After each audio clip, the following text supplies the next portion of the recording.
Hello everybody and welcome to another Beyond All Reason video. Today we have the map Eclipsed. This is a relatively new map and there's actually been a new update come out of it. And the author here, Aidan Naught, has asked me to showcase this new map on the channel for you today. We have seen this once a little while ago when the map was still in development. And our players down here today, we have Neb in blue playing as Cortex, and in red we have another Cortex player and the user is Joisco. Last time we actually saw this map, it was Joisco versus Lord Vedder, and Joisco did pretty well, but lost in the end. My words are clearly not with it today. And let's zoom on out and look at the map in question. So, a lot of metal to be had on this map. We can see that there is 5 metal points actually there with a increased metal point. This is the start box here. Let me redo that. Start box is actually positioned like this for both players. So there are several places to start. Now, slight difference between start positions here between Neb and Joisco. Neb's position here does make it so that he can push out quicker and technically should be able to secure these mexes in the back a lot easier. However, this is an open path that could be exploited if he doesn't defend it well, and also his opponents can just go up that ramp there into this back end area. Whereas Joisco, if we move on over to his base here, with Joisco being up here, his base is going to be pretty easy to defend with a couple of LLTs just dotted along those hills. He's going to basically make it so that all of his economy is not going to be able to be harassed whatsoever. However, that does mean that he's going to be a lot longer to get to any of the other metal points on the map, and will put him a little bit behind. Not only that, but it pretty much forces his hand here into bots, because he's going to have to go up and down those hills, whereas his opponent over here has decided to go vehicles. Now, another thing about this map, we can see that water speed here is 18 and wind is only 10. So what could be useful for the players is in these little water parts here. With the commander, you could be building some tidal for your energy. You've also got spots over here with a ramp down where you could be building energy. So by going amphibious constructor here, this muskrat, he could use that to build a bunch of power in an area that's going to be really difficult for your opponent to raid without using aircraft. Now, this one grunt quite easily going to be able to get around the back here. Incisors have started coming out, but Neb has no... Oh, he does have a radar up at the top. Okay, good.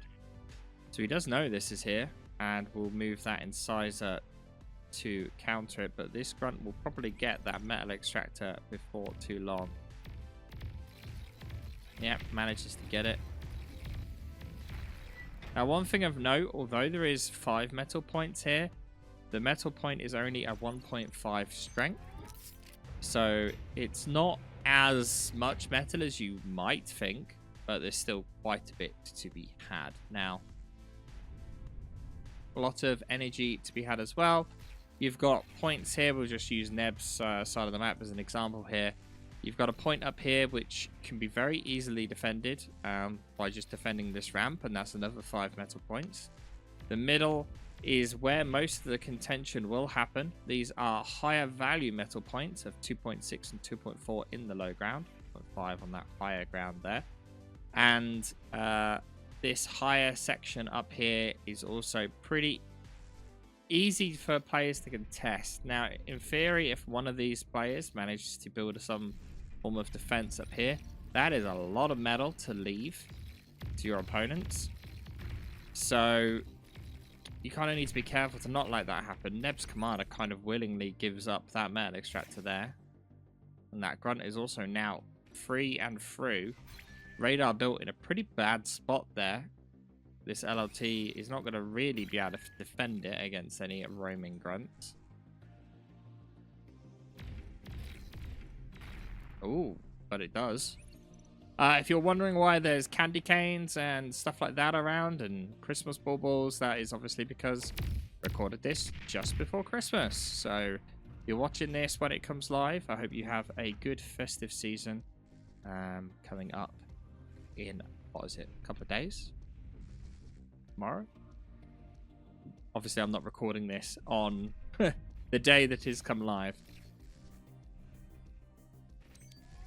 Also, one thing of note here, I'd just like to mention that I do read your comments, so if you have any feedback you'd like to give to the channel or replays to a show, feel free to pop a comment down. I do read them all, and I am aware that you guys have been a little bit frustrated with some of the more recent replays. Some of them haven't been quite as good as they could be, with just the games themselves being a bit meh. So I understand. I hear you. I'll try and find better replays. But like I said, if you've got some that you know that are good games, please let me know.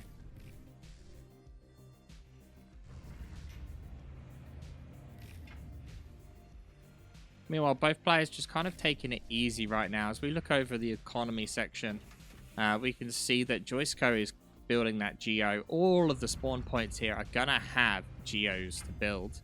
So it's kind of a lot of economy to invest in building the geo, but does give you a substantial amount of energy in a very low energy map. But Joisco kind of somewhat badly managing his energy right now. Building all these construction turrets whilst also building the geo is not great because he is going to need energy. But this grunt push does very well at dealing with the incisors, and all incisors wiped out, leaving Neb with basically no units left. Meanwhile, over on Neb's side, he is still not replaced that rear metal extractor, which is not good at all. He is slowly expanding out to the sides with a construction vehicle. The one on the top has finished building the metal extractors, but Neb desperately struggling with energy right now. When it comes to metal production, though, Neb is way ahead with 21% bonus, which is only 5. Okay, so that's like, what, 2 or 3 metal extractors extra. Energy, though, we can see Joisco miles ahead with that geothermal just finishing off, pushing the economy difference tremendously up the other way. We can also see that he's got grave robbers queued up in this build. That is due to how many bloody trees there are around. So much energy to be able to be gotten here. You can see 6,070 energy in that one tree clump. And in a map where you're having to put all your metal basically into building energy, that is a big deal. Neither player, though, currently going for the water titles, which is quite surprising. And it looks like Joisco has drawn a line here and basically being like, nope, no incisors go past this point. But with his opponent in vehicles, it's going to be relatively easy for some tanks to get past that. We do hear the sound of air being built with shurikens hiding in the grass. Now, the thing with the shurikens is they're going to be very easily killed.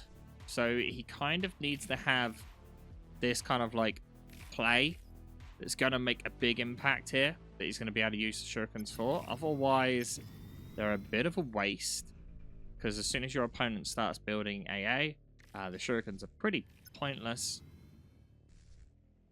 And what is his plan currently? He's just keeping them up there. Does look like he's sending units up here, but keeping most of his army in the middle.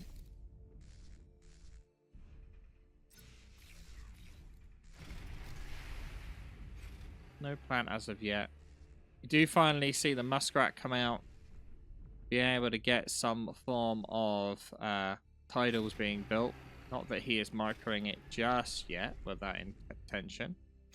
Pounders are also coming out here to deal with grunts. Let's quickly check Neb's player camera here. He's actually orientated the camera from his spawn to be north and or south, and his opponent to be north. Personally, I do actually prefer fighting like upwards. I always personally seem to somewhat struggle fighting south.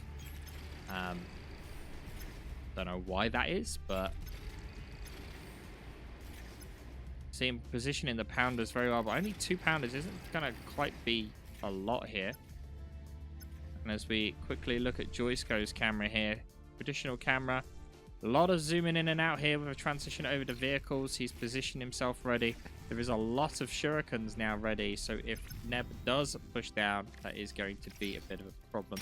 He does see the army on top of the hill as well, but he doesn't really know what's up on the left. And as we turn off this player camera here, because that's getting a bit nauseous. Where is the muskrat? The muskrat's still not being used. Finally heading off to start building those titles. His opponent, Joisco, hasn't really gone for that yet, and Bomber's being prepared.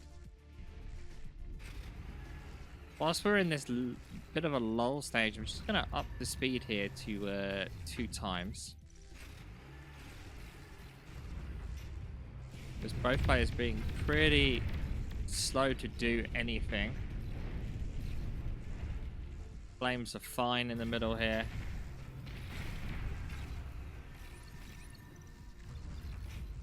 We're just going to slow down now as the bombers are making their move.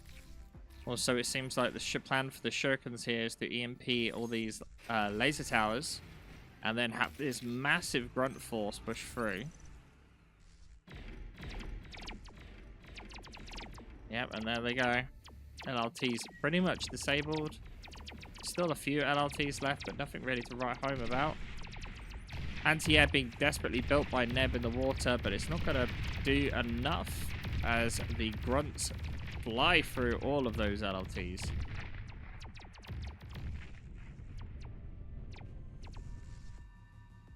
Bombers have been stopped before getting anywhere. But that is completely put Neb's commander in a bit of a difficult spot here. This is definitely enough forces here to kill a commander quickly. Tanks are moving up here to try and counter this push. Neb's commander hiding in the water. He's not actually completely underwater, I don't think. There is a couple of pounders in there, though, which will deal with all of the grunts very quickly as we quickly zoom in here. Neb's commander is technically underwater. Shurikens, though, completely EMPing all of the combat units on top of that hill. Only a single incisor. Looks like he might be escaping. Nope, that's got grabbed as well.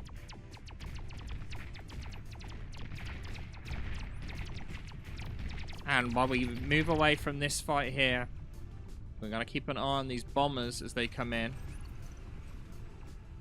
We did see some missile trucks being built somewhere. There's 3 of them. Oh, but the bomber's not controlled very well.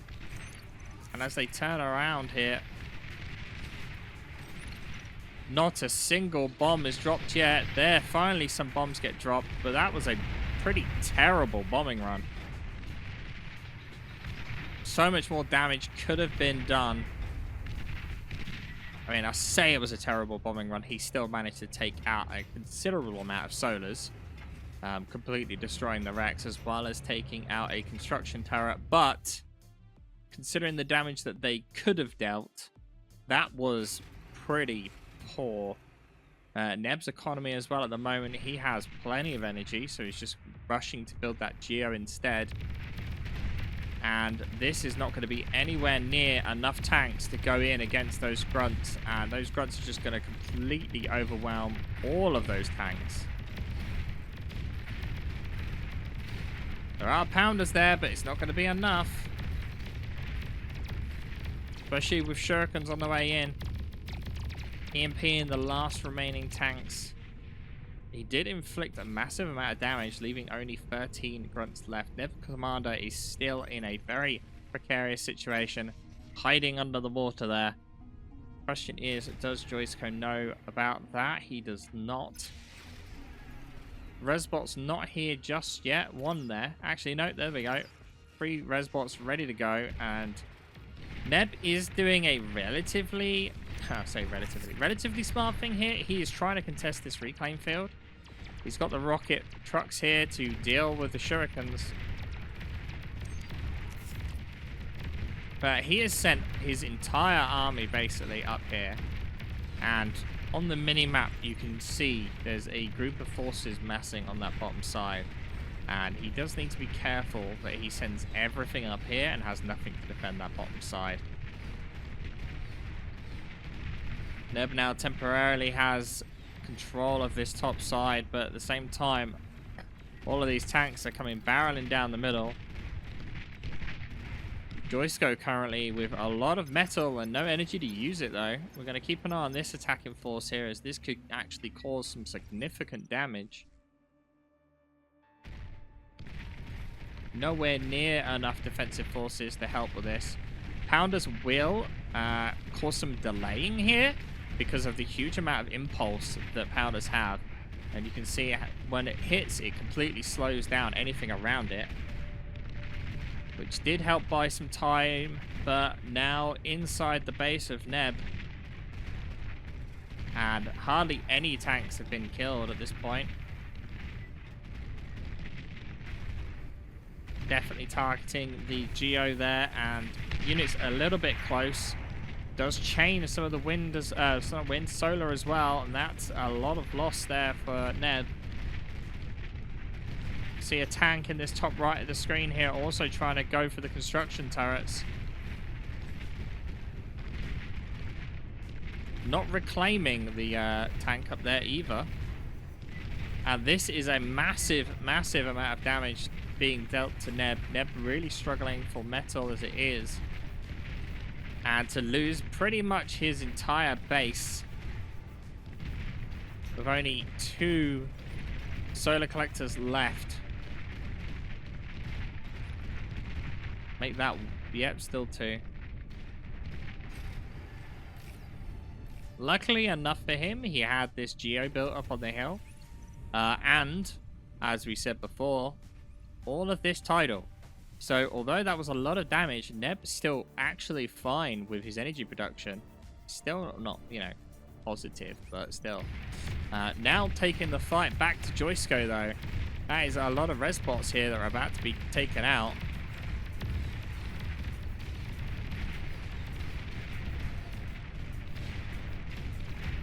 And shurikens coming across. The lasher trucks are still there, taking them out pretty quickly. And now as Joisco has to fight up a hill, it's not going to be good for the tanks, as they're going to be a lot slower moving up the hill. More resbots actually being killed here as well by this one brute. And technically could be anyone's game at this point. Advanced Solar's going up for Joisco. Joisco using all of that metal that they had. Finally investing into better energy. Not making the most of the water pools though, which he could be doing. That's what his opponent's doing, and that's made his energy pretty safe. Although we see Neb here actually not taking advantage of the hill and letting his opponent pretty much freely make to the top of the hill.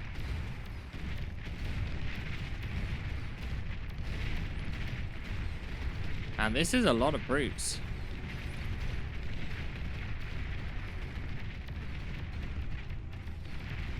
Not only that, but there is a bit of a push in just below. We're going to zoom out a bit so you can kind of see both fights at the same time. There's not going to be anywhere near enough tanks to really make a difference. But the top fight there ended in a draw. Resbots are already on their way. And that's 3.7k metal. That's a lot of metal to be had. Just sat there waiting. Joisco's commander actually pretty far forward as well, with the intention of securing that pretty quickly. They are aware that the commander is there. He's not going to be able to deal enough damage to kill the commander anytime soon with what he's got. And it does seem like Joisco's panicking a bit. He's moving his entire force that was down on this bottom side up to help. This reclaim desperately needs getting by one of the players. It does look like that player will be Joisco. This force is definitely going to be lost. At this point, I would have probably either pulled that right back or self-destructed that way before. And you don't want to give more reclaim to your opponent. Or this unit actually manages to get out, maybe? No, it's turned. That's got it killed.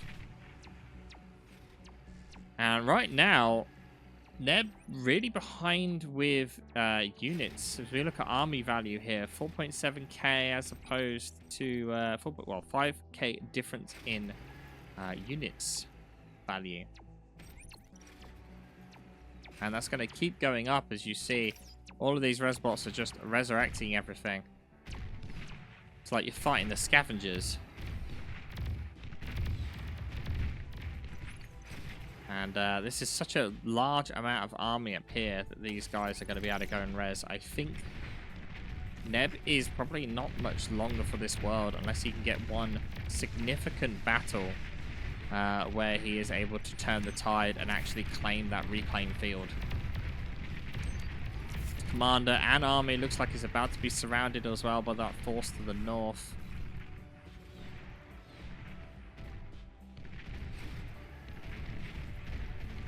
Trying to hold in the LLT line here, but it's not looking good.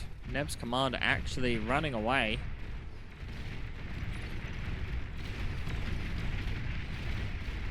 Just see how much pounder shots going on. It's a lot of damage to be dealt.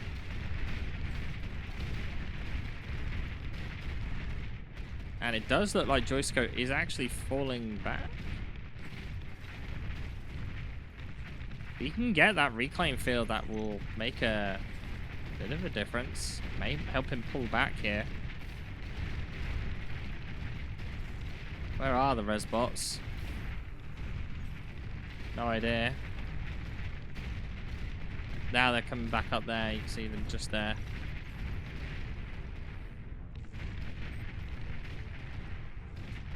Some very light pressure being applied here with twin guards that have slightly longer range than basic LLTs.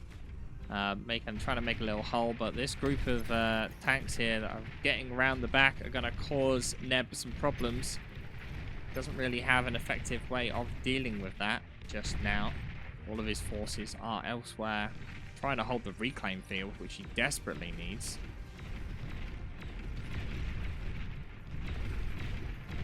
And surprisingly enough, we want to just quickly check over here. Yep. Transition to Tech 2 from Joisco. This is pretty decent timing for him. He has a significant amount of resurrected units that will do him a tremendous amount of work to hold off. Look how many units there, all resurrected. Not only that, but he's able to apply more pressure with these just a few units that are managed to get by. And these just three there are going to be able to take out all of those metal extractors. No defenses there at all. And he should be worried, Neb, as to why the pressure is kind of laxed off a bit. This fight over here may be a bit more important, so we keep an eye on that. And Neb pulling back, so we'll go back to this fight here that's approaching Neb's base yet again.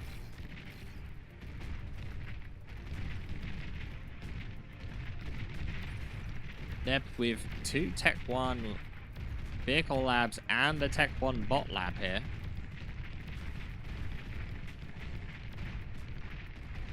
And it does seem like Neb is going to be able to successfully defend that. He probably is going to lose all this, though. He desperately needs to move that guy away. Does look like he is attempting to block. Oh. That clutch reclaim managed to save all of those 12 energy converters from going up, but coming from the high ground here, able to get round the back of Joisco's base again. This is a big problem for Neb, but look how many units are in the middle here. As this massive tank force that was resurrected barrels down towards Joisco. Such a huge tank fight, and this is kind of Neb's only chance here. If he manages to get in and deal significant damage, this could turn the tide in his favor. Question is, how far is he planning to go? It does look like he is planning to go where he thinks the base is. Doesn't have enough to deal with the shurikens though, so a lot of units getting EMP'd as they walk in. And unfortunately for Neb here, I don't think it's going to make much of an impact whatsoever. We quickly look at player view. These tanks haven't even spotted the Tech 2 construction bot now. They have just noticed the Fiend though. And with that, he would have got Tech 2 units detected. Trying to get this Tech 2 construction bot. Will they do it? 11% health. Some other tanks have become unparalyzed. The construction bot does manage to make it out in time. The Geo will get destroyed by the looks of it. Yep. But all in all, not really too big of a problem. And then we look again, army value back to being massively on Joisco's side here.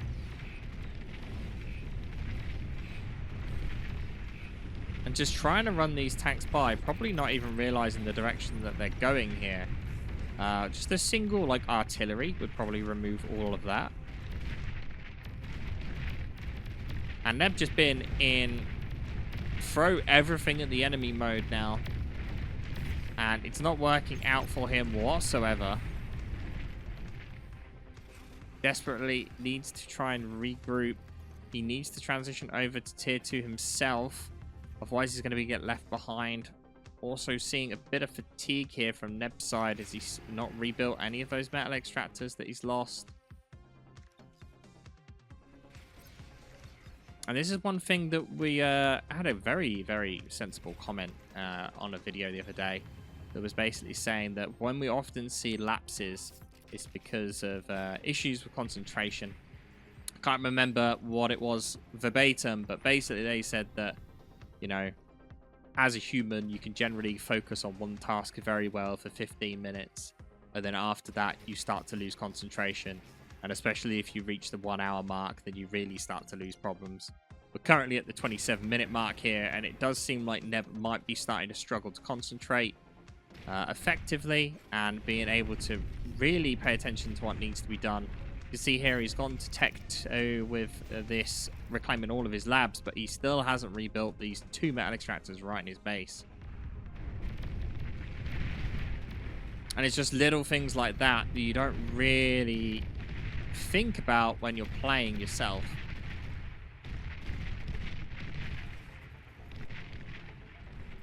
And I honestly think that Neb has definitely lost the game here unless he's able to pull some massive, tremendous play. Like right now, he's accidentally got half of his army stuck on this hill, exposed to the entire army of Joisco on the top of the hill, and that is going to be that entire army destroyed. Meanwhile, a few of the tanks down here at the bottom. Big, big, big mistake here from Neb. And this is a completely unnecessary loss of units. He has nowhere near the right amount. As we quickly check Neb's player camera here, he is very much focused on getting that Tech 2 up. He's going to use his commander to prepare to deal with those units, which he doesn't need to.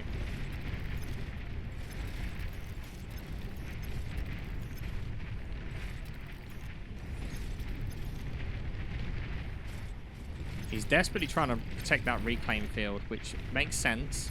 If he can control that reclaim field, fine. But realistically, Joisco doesn't need that reclaim field.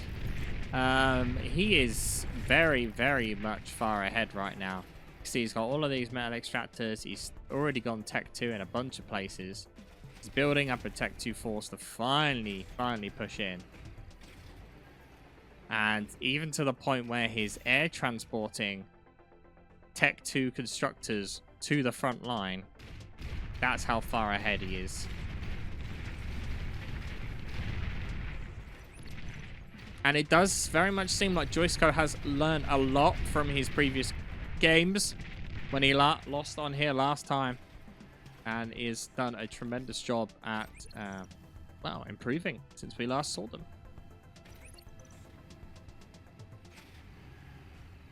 And as we just zoom out here, we're going to quickly speed up again. Cerberus being built in the middle. Now that is going to be a big problem for Neb if that gets finished, which, to be honest, with the amount of unit difference here, I don't see that not happening.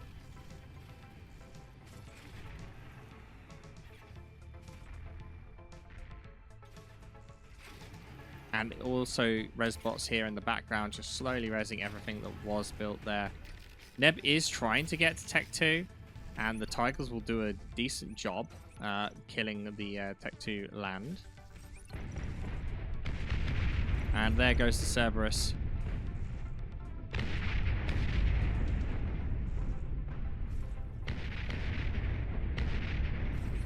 Does seem like that was manually fired, yeah.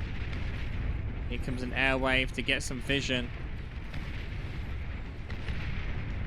Now that Joisco knows that most of the energy production here is in this water, we'll see what he plans on doing to take it out. Neb did manage to build a fusion. But again, Neb being very indecisive here. He's just sticking his units in this Cerberus range for ages here. Taking unnecessary damage.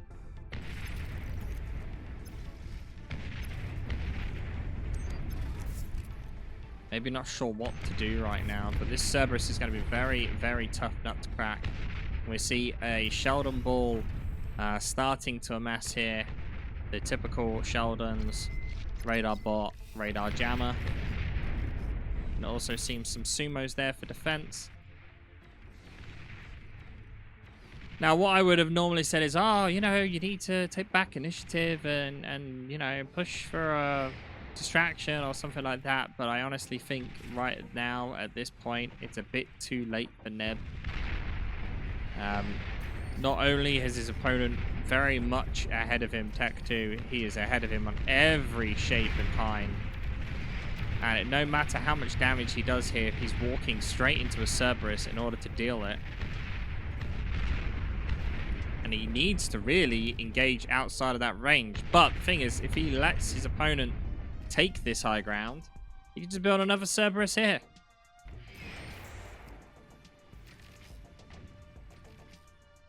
Again, we're just going to go quickly speed up again. Shurikens look like they're wanting to go in, but with nowhere to go right now. Zar's not a bad choice here. Will do a lot of splash damage against this massed up tank force.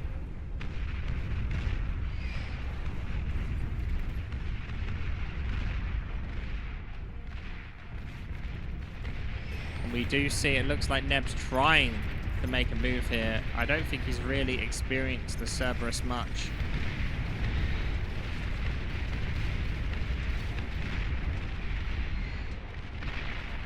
And with these construction turrets being built very quickly, it does seem like that might be actually his plan. Even Cloaky bots out here ready to EMP anything that gets in the way. Do see this quite often of tanks getting stuck in this corner.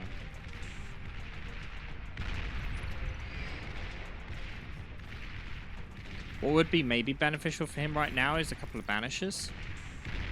Sit behind the Zars, fire the rockets, help dealing with these Sheldons, because look how this Zar's just tanking damage. And there goes another Cerberus. And with that, you can just see how much range that's going to cover.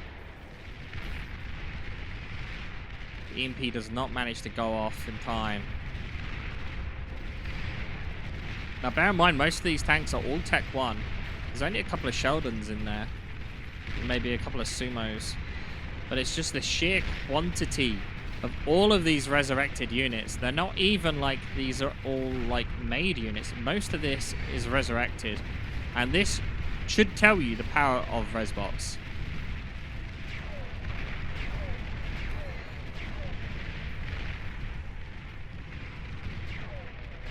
Now, I know I'm not one to say, oh, you should resign, but at this point, I do hate to say it, this is a losing battle for Neb, and this force pushing in here is probably going to be the nail in the coffin, as it's just too much.